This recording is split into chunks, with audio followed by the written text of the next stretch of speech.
Hey guys, welcome back to my channel Creativity Answer Story. তো আজকের ভিডিওটা হচ্ছে কোনো ব্লগ না, অ্যাকচুয়ালি আমি কিছু ইনফরমেশন নিয়ে এসেছি আপনাদের সাথে, সেটা শেয়ার করব বলে। তো আজকের মানে সাবজেক্টটা হলো এই যে চায়নাতে, যেটা এখন মানে লেটেস্ট নিউজ চলছে। চায়নাতে এখন হচ্ছে প্রচুর করোনা ভাইরাস অ্যাফেক্টেড হয়ে গেছে অলরেডি। এখনো পর্যন্ত যতটা রিপোর্টে এসছে, টোটাল হচ্ছে সাসপেক্টেড হচ্ছে 17,998। মেবি এটা দুদিন আগে আমি দেখেছিলাম, যখন আমি এই ভিডিওটা করছিলাম আর কি, তখন এই ভিডিওটার জন্য যে রিপোর্টগুলো আমি পেয়েছি তার মধ্যে হচ্ছে 17,000 হচ্ছে টোটাল অ্যামাউন্ট হচ্ছে অ্যাফেক্টেড হয়ে গেছে। আর সাসপেক্টেড হচ্ছে 7,000 আর অ্যাফেক্ট হয়ে গেছে এখনো অবধি 11,998। তো এটা এক্সট্রা হতেও পারে, এটা বেশি হতে পারে, এটা কমও হতে পারে। পুরোপুরি অ্যামাউন্টটা দিতে পারছি না, কেননা এটা তো মানে পরে দুদিন পরও চেঞ্জ হতেও পারে। এক একদিন এক একটা পার্সেন্ট চেঞ্জ, মানে যে পেশেন্ট তো ইনক্রিজই করছে, ডিক্রিজ করছে না। এই কারণ হচ্ছে এখনো অবধি এই ভাইরাসটার এখনো অবধি কোনো মানে যে কোনো ট্রিটমেন্ট যেরকম ভাবে সেরকম ভাবে সেই ট্রিটমেন্ট এখনো অবধি কোনো কিছু বেরোয়নি, কারণ এটা একদম নিউ ভাইরাস। চায়নাতেই ফার্স্ট এটা আউটব্রেক হয়েছে।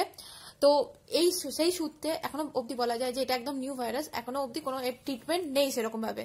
তো এর ট্রিটমেন্ট হচ্ছে অ্যান্টিবায়োটিক। হ্যাঁ, অ্যান্টিবায়োটিক চলে, অ্যান্টিবায়োটিকটা সেরকম ভাবে চলে না, এই কারণ এটার তো কোনো একটা পার্টিকুলার একটা সাইট থাকে যেটার জন্য অ্যান্টিবায়োটিক তো শুধুমাত্র ব্যাকটেরিয়াকেই মানে আমরা টার্গেট করে, কিন্তু এখানে তো কোনো ব্যাকটেরিয়া না, এটা তো একটা ভাইরাস। তো অ্যান্টিবায়োটিক তো কোনো মানে ভাইরাসকে টার্গেট করতে পারে না যতদূর আর কি আমি জানি। তো চায়নাতে এখনো অবধি মোটামুটি প্রায় বেজিং, সাংহাই, তারপর উহান তো আছেই, এই তিনটেতে মোটামুটি এখনো অ্যাফেক্টেড হয়েছে, মানে তিনটে বেশি অ্যাফেক্টেড হয়েছে অন্য জায়গার থেকে বেশি। মানে তো এই করোনা ভাইরাসটা কি অ্যাকচুয়ালি?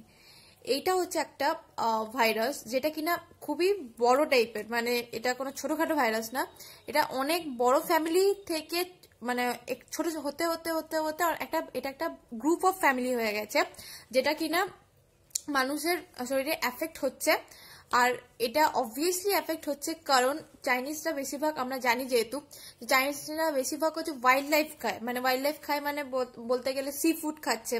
আর ওরা কোনো সেরকম ভাবে রোস্ট করে, মানে আমরা যেরকম ইন্ডিয়ানসরা কি করি, যেটা কিনা সবজি হোক, ভেজিটেবলস হোক, বা কোনো যদি মাছ, মাংস, মুরগি, সেগুলোকে বেশিরভাগ আমরা রোস্ট করে খাই, কিন্তু ওরা ওগুলোকে সেরকম ভাবে রোস্ট করে খায় না। মানে সেরকম ভাবে ডাইরেক্ট বলতে গেলে ওরা বেশিরভাগ ডাইরেক্ট জিনিসই মানে নিজেরা খায়। আর ওয়াইল্ড লাইফ সি ফুড তো খাই এগুলো। তো এখনো অবধি যতদূর জানা গেছে যে এটার পিছনে আছে নাকি চাইনিজ কোবরা, যেটা কিনা চাইনিজরা খুবই বেশি খায় আর কি।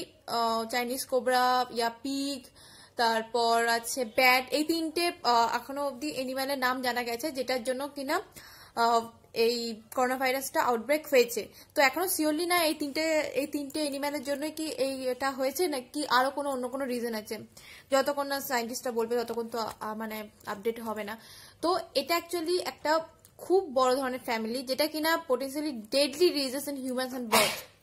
তো ফার্স্ট এটা বলা হয়েছিল যে করোনা ভাইরাসটা হচ্ছে এনিম্যাল থেকে মানুষের কাছে যাচ্ছে, বাট আর এই করোনা ভাইরাসটা হচ্ছে খুব বড় একটা ফ্যামিলি, যেটার কিনা ফার্স্ট আউটব্রেক হয়েছিল, হ্যাঁ 2019 তো আউটব্রেক হয়েছে, কিন্তু এটার ফার্স্ট আউটব্রেক হয়েছিল হচ্ছে 2003-তে, যেটা কিনা ওখানেই হয়েছিল, চায়নাতে হয়েছিল। তো যেহেতু ওদের ওই খাবারের জন্যই মেনলি, তো তখন 8,000 পিপল এর কাছাকাছি এটা সাসপেক্টেড ধরা হয়েছিল, তার মধ্যে 200টা মানুষ মারা গেছিল এই করোনা ভাইরাসের জন্য। মানে তখন করোনা ভাইরাসটা হয়েছিল কিনা ঠিকঠাক বলা যাবে না, কিন্তু সার্স বলে একটা ছিল, SARS, তো সেটার জন্য তখন হচ্ছে 200টা মানুষ মারা গেছিল। আর এটা ঠিক হয়েছিল 2002 বা 2002 থেকে 3 মাঝামাঝি টাইমে এই আউটব্রেকটা হয়েছিল। তো আমরা এই যে আমাদের ভেতরে যে করোনা ভাইরাস আছে আমরা কি করে জানবো? কেননা অনেকেরই তো এটা বোঝা সম্ভব নয় যে মানুষের ভেতর তো অনেক কিছুই অনেক রকম প্রবলেম হতে পারে। তো করোনা ভাইরাস যে আমাদের ভেতর আছে সেটা আমরা কি করে বুঝবো? ফার্স্টলি তো যারা যারা এখনো অবধি দেখা যাচ্ছে টিভিতে হোক বা রিপোর্টে ইউটিউবে অনেক কিছুতেই দেখা যাচ্ছে যে যারা চায়না থেকে ইন্ডিয়াতে আসছে তাদেরকে চেক করে একটা আইসোলেটেড জায়গাতে রাখা হচ্ছে, যাতে কিনা এটা আইসোলেটেড মানে একদমই আইসোলেটেড, যেখানে কিনা শুধুমাত্র পেশেন্টটা থাকবে আর পেশেন্টের পুরো রুম দরজা জানলা সব বন্ধ থাকবে, কেউ সেখানে এন্ট্রি নিতে পারবে না, শুধুমাত্র অনলি ডক্টর। তাও ডক্টর দিনে একবার কি দুবার এরকম ঢুকবে, তখন কিনা পুরো চেক আপ হবে। আর চেক আপটা হবে ঠিক নাকের ঠিক এই জায়গাটায় ছুঁচটা নিয়ে যাবে, তো সেখান থেকে ব্রিদিং রেসপিরেটরি যে এটা সেটা দেখবে। আর সেকেন্ডলি হচ্ছে ঠোঁটের কাছে ছুঁচটা যেটা নিডেলটা, সেই নিডেলটা নিয়ে যাবে। এই দুটো জায়গায় মেনলি স্পেশালি চেক করছে যা আর কি দেখা গেছে। তো এই দুটো জায়গায় স্পেশালি চেক করা হচ্ছে। আর মেনলি আমরা কি করে বুঝবো যে আমাদের করোনা ভাইরাস হয়েছে বা হবে, এরকম কি কি সিমটম আছে? ফার্স্ট তো জ্বরটা হচ্ছে যে কোনো রোগেরই মেন সিমটম হয়। জ্বর ছাড়াও আছে যেরকম হচ্ছে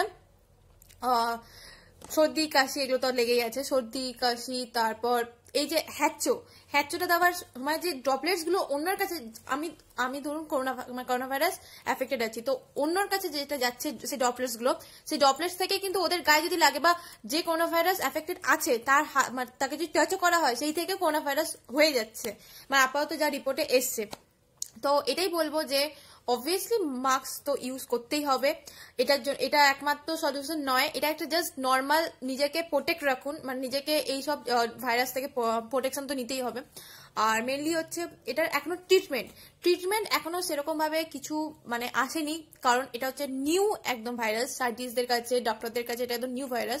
হ্যাঁ, চায়না হচ্ছে মাত্র 3 দিনের মধ্যে শুনেছি আর কি, 3 দিন হোক 3 মাস হোক যাই হোক, তো 3 দিনের মধ্যে একটা পুরো একদম আইসোলেটেড একটা হসপিটাল করেছে, যেটার মধ্যে 10,000টা বেড করেছে শুধুমাত্র এই ভাইরাসটা চেক করার জন্য। কোনো অন্য হসপিটালে যারা কিনা নর্মাল রুগী আছে তাদের সাথে এই মানে চেক আপটা হবে না বলে এইরকম একটা হসপিটাল করেছে, এটা জানা গেছে আর কি। তো এটা ট্রিটমেন্ট এখনো সেরকম ভাবে হয়নি। আর অ্যান্টিবায়োটিক্স তো দেওয়া যাচ্ছে না অত সেরকম ভাবে, কিন্তু কিছু কিছু জায়গায় দেওয়া হচ্ছে, যে যে জায়গায় নর্মাল কেস আছে। আর অনেকেই হচ্ছে করোনা ভাইরাস সাসপেক্টেড হয়েও তারা ছাড়া পেয়ে যাচ্ছে, বিকজ তারা মানে নেগেটিভ প্রুভ হচ্ছে। তো এটাই বলা যায় যে করোনা ভাইরাস হচ্ছে এমন একটা ভাইরাস যেটা যাত্রার মধ্যে যখন তখন আসতে পারে। শুধুমাত্র এটাই নয় যে চায়নাতে হচ্ছে বলে ইন্ডিয়াতে হবে না, ইন্ডিয়াতে হচ্ছে বলে ওখানে হবে না, এটা নয় কিন্তু অ্যাকচুয়ালি। তো বিকজ ভাইরাস কখনো এরকম ভাবে কান্ট্রি দেখে আসে না যে হ্যাঁ চায়নাতে স্প্রেড হচ্ছে, চায়নাতে স্প্রেড হবে।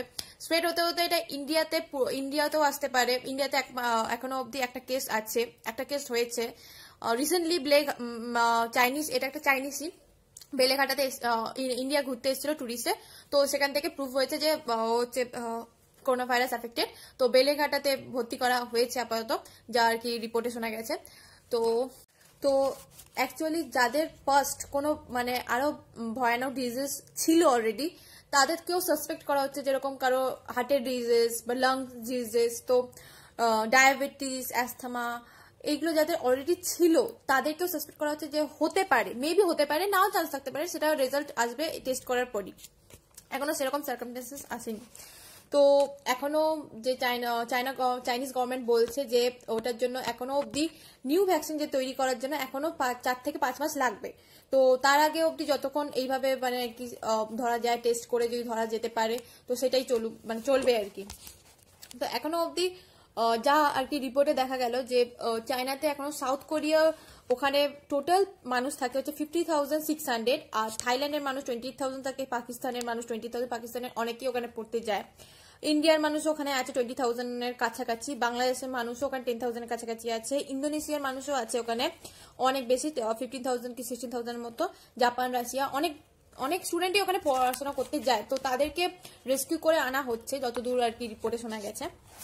আর এখনো অবধি চায়না ছাড়াও এখনো অবধি যেখানে যেখানে রিপোর্ট করা হয়েছে করোনা ভাইরাস নিয়ে, তার মধ্যে যে কান্ট্রিগুলো পড়ছে সেগুলো হচ্ছে ইউএস 6টা কেসেস হয়েছে, ইউএসএ 6টা কেসেস, তারপর কানাডাতে 3টে কেসেস হয়েছে, তারপর সুইডেনে 1টা কেসেস হয়েছে, তারপর ইউকেতে 2টো কেসেস হয়েছে, ফ্রান্সে 6টা কেস, ইটালিতে 2টো কেস হয়েছে, মালয়েশিয়াতে 12 কি 13 মতো কেস হয়েছে এখনো অবধি, নেপালে 1টা হয়েছে, ইন্ডিয়াতেও 1টা হয়ে গেছে অলরেডি, থাইল্যান্ড, শ্রীলঙ্কাতেও 1টা হয়েছে, জার্মানিতেও 2টো কি 3টে হয়েছে, হংকংয়েও 12টা হয়েছে, অস্ট্রেলিয়াতে 9টা হয়েছে, সাউথ কোরিয়াতে 11টা হয়েছে।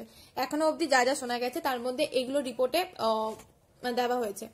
তো এটাই জাস্ট বলার আছে যে নিজেকে এই ভাইরাস থেকে যদি মানে বাঁচাতে চাওয়া হয়, তো তাহলে অবভিয়াসলি মানে খাওয়ার আগে হোক হাত ধুবে, মানে যা যা কাজ করার আগে হাত তো ধুতেই হবে, কেননা হাতই হচ্ছে মেন, যেটা কিনা সব জায়গায় আর কি কাজ করার ক্ষেত্রে বলো খাওয়ার ক্ষেত্রে, সেটা যদি গায়েও লাগে তাতেও থেকেও মানে স্প্রেড হচ্ছে। তো স্প্রেড যে কোনো ভাবে হতে পারে, যে কোনো জিনিস টাচ করলেই হতে পারে, সেটা কোনো বলার এখনো কিছু সেরকম ভাবে আসেনি যে কি থেকে অ্যাকচুয়ালি স্প্রেড হচ্ছে আর কোথা থেকে এর সোর্সটা কি, যেহেতু এখন ভ্যাকসিন তৈরি হয়নি এটার উপর। তো এই জন্যই বলা যে হাত খাওয়ার আগে হাত ধোয়া হোক বা মাস্ক পরা হোক, এই দুটো জিনিস একদম ম্যান্ডেটরি, মানে এটা মেনটেন করাটা উচিত। তো এটাই অ্যাকচুয়ালি করোনা ভাইরাস সম্পর্কে এটাই আমার ইনফরমেশন দেওয়ার ছিল আপনাদের শেয়ার করা। Thank you. যদি ভালো লাগে ভিডিও শেয়ার করবেন, সাবস্ক্রাইব করবেন। Thank you.